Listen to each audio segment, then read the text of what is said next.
Well, I'm back again with an update video for the Ricky's 2-60. Got interrupted by the storm yesterday. Today we have the wind to contend with. I went and got my spare needle box over here. So now you can see, if I can get it off, because they like to stick on there. This is what it looks like in there. You got metal dish, and you have this little brass cup, and then this that sort of fits over both of them. Well, inside of the first and over the second. And you just push it down, and that's your spent needle box right there. That's where the spent needles go. I'm not going to put any in there, but because you know they can fall out when you're walking around with this. I explained all the various things I did to this in the last video. I have updated the reproducer a little bit. This is the one that was on there yesterday. This is HMV number 4. You can see this master's voice on there. This is the one that has the original diaphragm in it. It plays very well, showing that just because a diaphragm is old does not necessarily mean it's bad. And this isn't even perfect. It played pretty good. You see that little minor little crack developing right there, and it still played well. Probably has something to do with the aluminum that's on there holding that crack and keeping it from, look at this, trees are falling on my player. The heck, wow, get out of here. What I replaced it with is a reproducer from a Homochord Electro. Homochord is a German make. I will show you. Being careful not to stab myself. This is an Electro. This is the one that came to me on an HMV 101. But since I have, or had, an extra brass number 4, I put that back on the HMV where it belongs. I have an actual Homochord portable, and it has a very similar reproducer to this one. Not exactly the same, actually, but close. This is a close copy of this, the number 4. It's not exact, but you can see how closely related they are. And parts interchange, like they use the same diaphragms. They do not use the same gaskets. Diameter-wise, yes. The diameter of the gasket's about the same as the number 4, but they're a lot thicker in this. I actually had to double up the back gasket in order to make this work. A new diaphragm is in there. That's not the one that came with this. It's a nice brass finish on it. I don't believe this is ever highly polished brass. It is a toned down brass finish on there.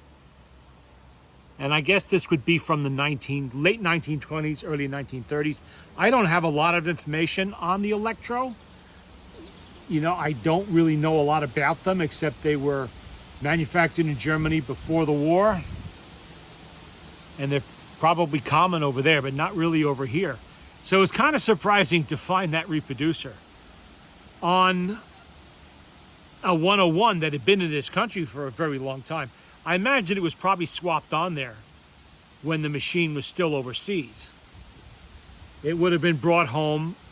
Being that they'd already replaced the reproducer on it, I'm going to guess this was probably brought home sometime after World War II. Not this. The machine this was on, the 101. And they must have had a pot metal reproducer that was showing problems at the time. Maybe it just didn't play, it got broken, who knows what.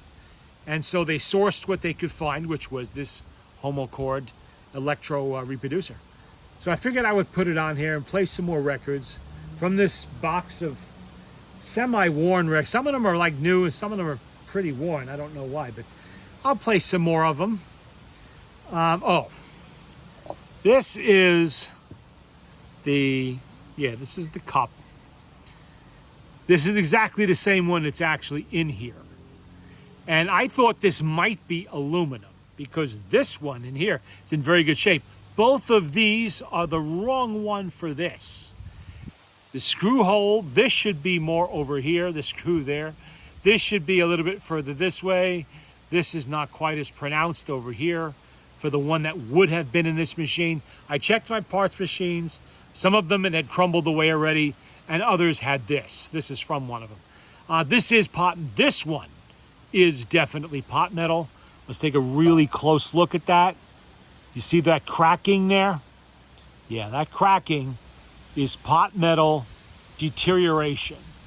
Now, why they changed from one style of a reproducer well, I guess you would call this, because the reproducer kind of sits down in here on its clamp. Why they went from one style to another, I really don't know, because they didn't make a huge change. Really didn't, but they would have had to recut the motorboard, because this one does not perfectly fit into this one in such a way that the screws line up and it doesn't want to dig into the side of the case over here. Don't know. I don't know why they made the change, why it was necessary. These machines only ever used the number 4 reproducer. But there's enough room in here that you could put an orthophonic if you wanted to. I don't know.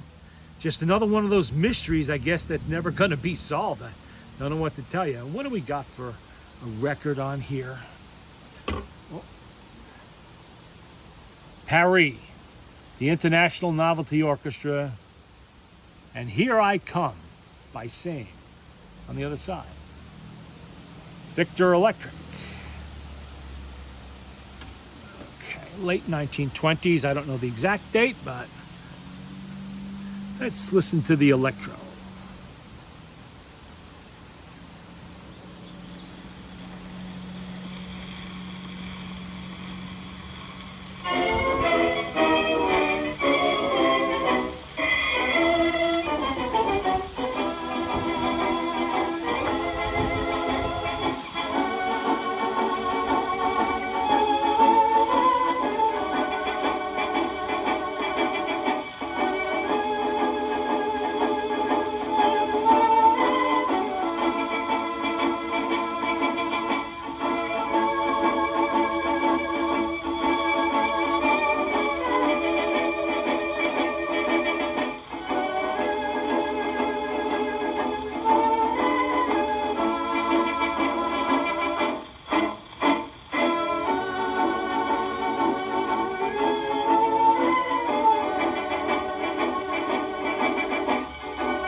Sounds pretty good on there, and I think this is where it's going to stay.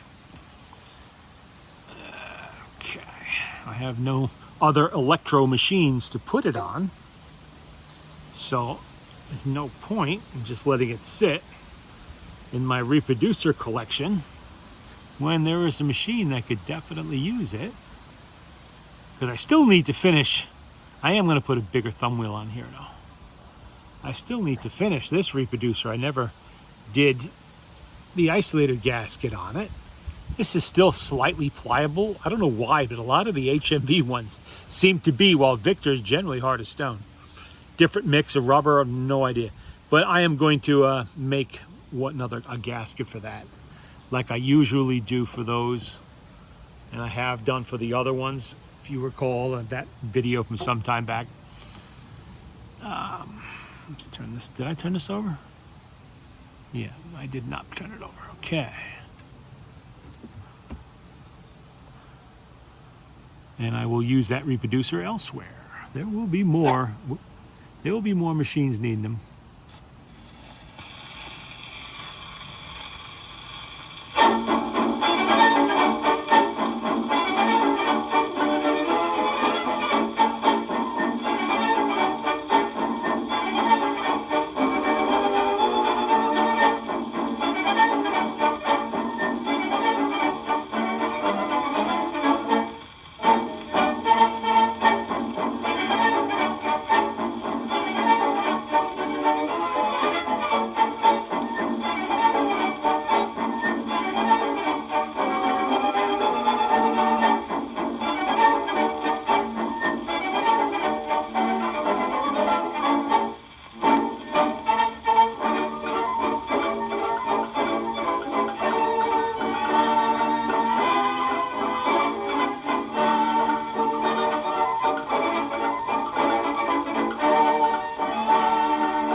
A lot of stuff blowing around in the wind today.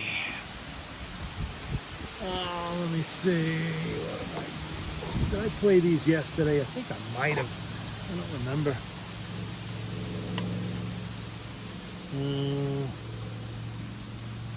Yeah, yes sir, that's my baby. That was played. And Babyface. Jan Garber's Bay. I don't know if I played Babyface this time. Let's try it. Might have, might not have. Alrighty. There.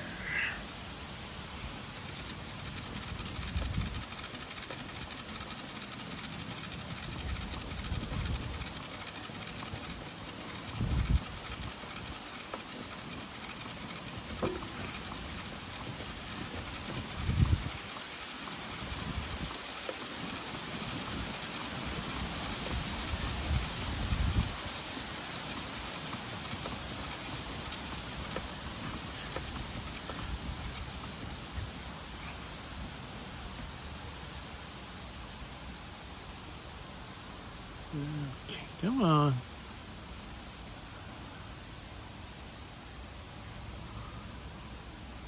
The needle does go a bit further down into the needle bar on this model than it does on the HMV one.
There's not another one to take your place, baby face. My poor heart is jumping, you sure have started something, baby face. I'm up in heaven when I'm in your fond embrace. I didn't need a shout, 'cause I just fell in love with your pretty baby face. Hey, hey.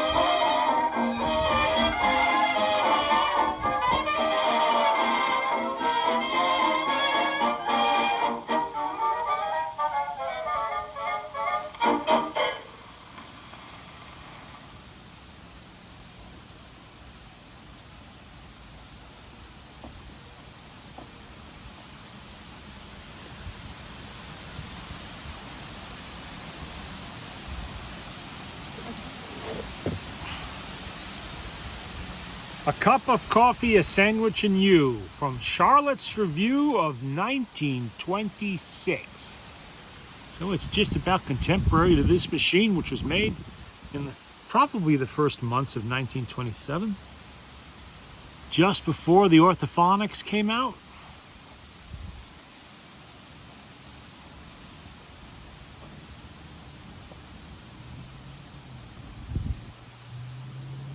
Another wobbly record.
one's a little bit worn, but not too surprising. These all seem to have the same degree of wear on them, most of these records anyway. So I'm guessing this must have come from one of the estate sales, probably all from the same home.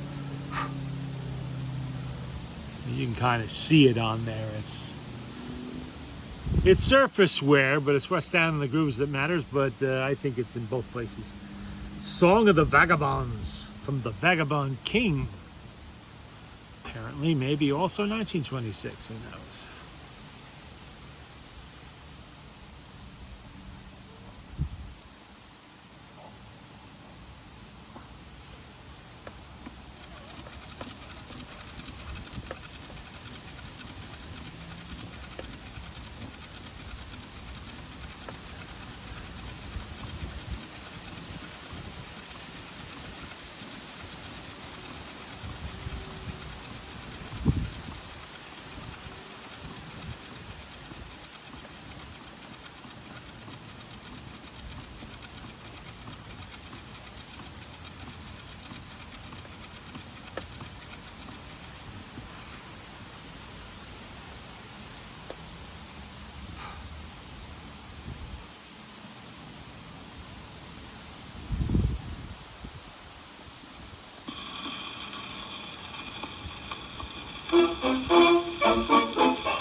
Let's try an electrically recorded one and see what it does. Bluebird. The name of the song is Merry-Go-Round Broke Down by Shep Fields and his Rippling Rhythm Orchestra. Maybe this one will have a little less wear on it. Who knows? Let's see.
merry-go-round goes down, as we went round and round.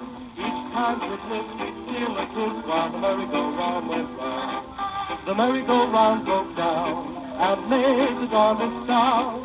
The lights went low, we both said oh, and the merry-go-round went round.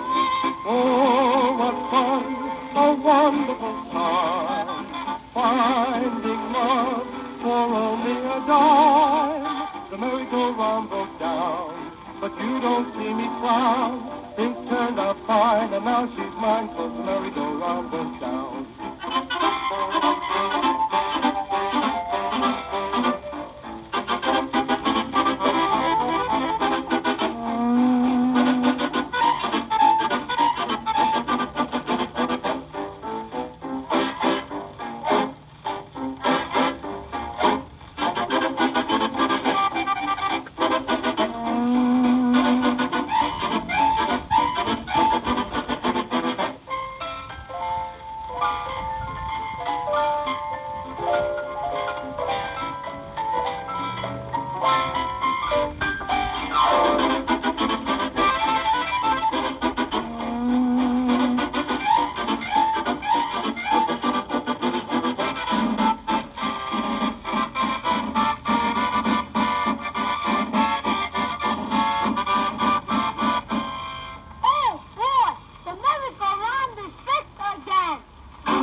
Yeah, that record's in pretty sorry shape, but it is the theme song from so many cartoons from the golden age.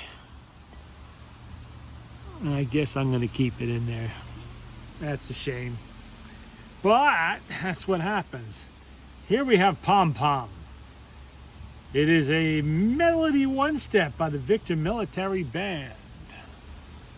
That one is pre-1923, I'm guessing, as it does seem to have no eccentric in the center. Waves, nothing happens to it. Probably do have to wind it up again.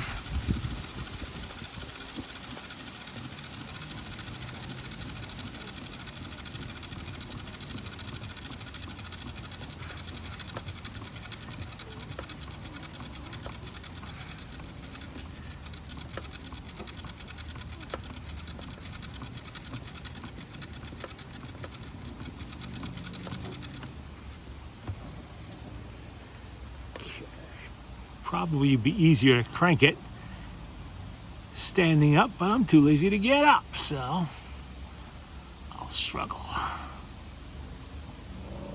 Pom Pom.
Not as bad as the Bluebird label was, but still you can hear the wear on there.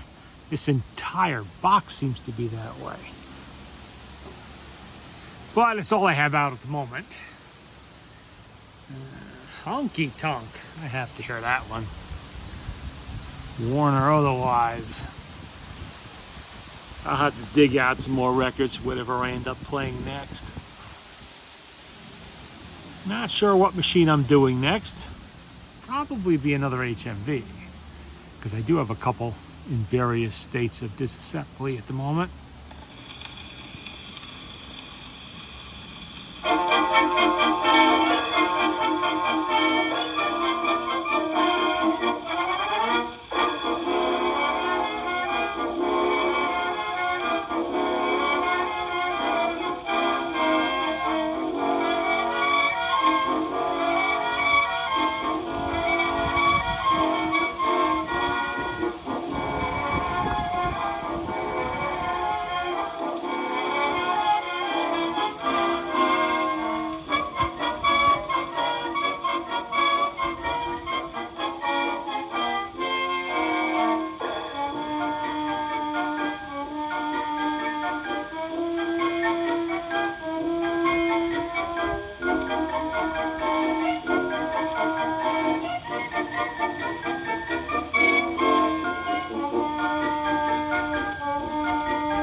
Well, that side played a little better.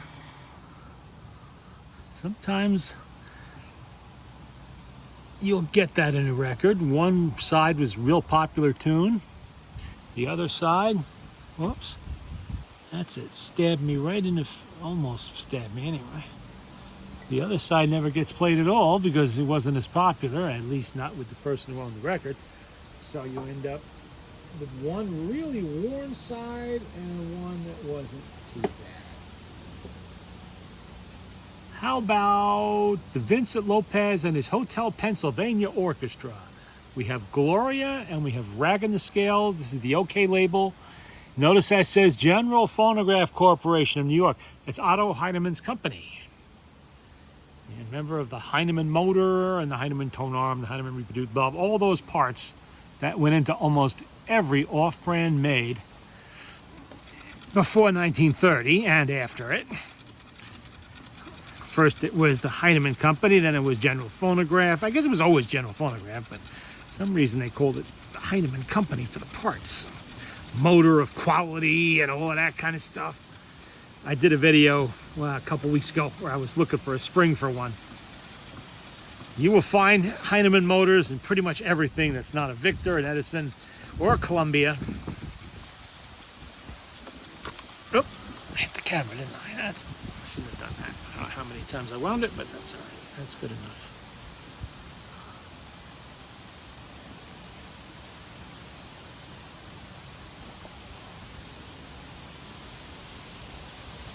Let's see if this plays.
I might as well play the flip side of that, since that one played pretty good. Not exactly a ripping dance tune, but it's okay.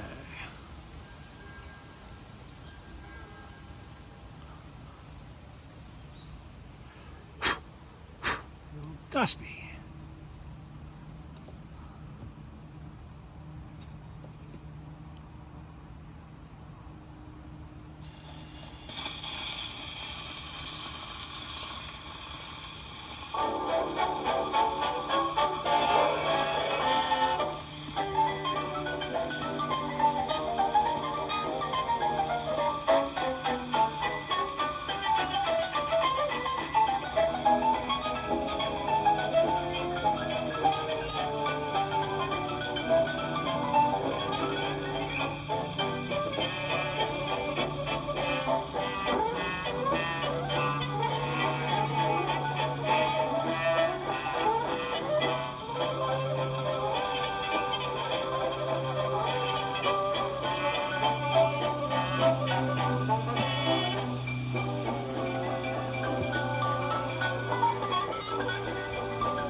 no, that didn't sound too good at all.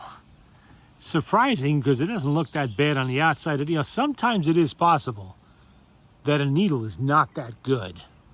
So I'm going to try another needle in there and see if that improves things. I would have expected better from that record.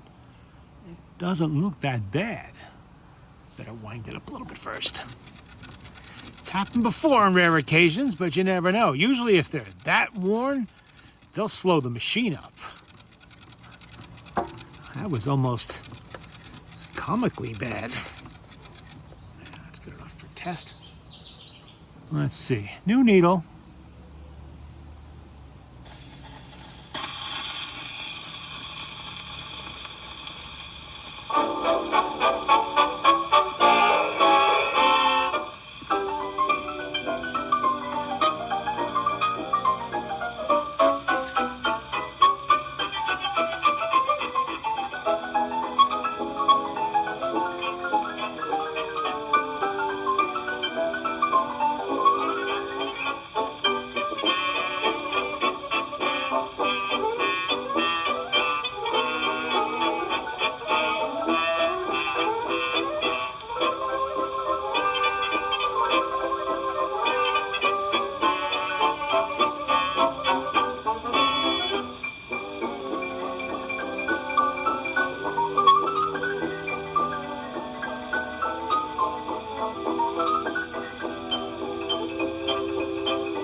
Well, I'm sure wherever Ricky may be, he'd be happy to know that his machine lives on, even if he does not.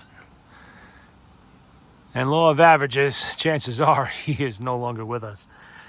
Oh boy, I guess we're done with this one, and it will go into the collection where it belongs. Until the next one.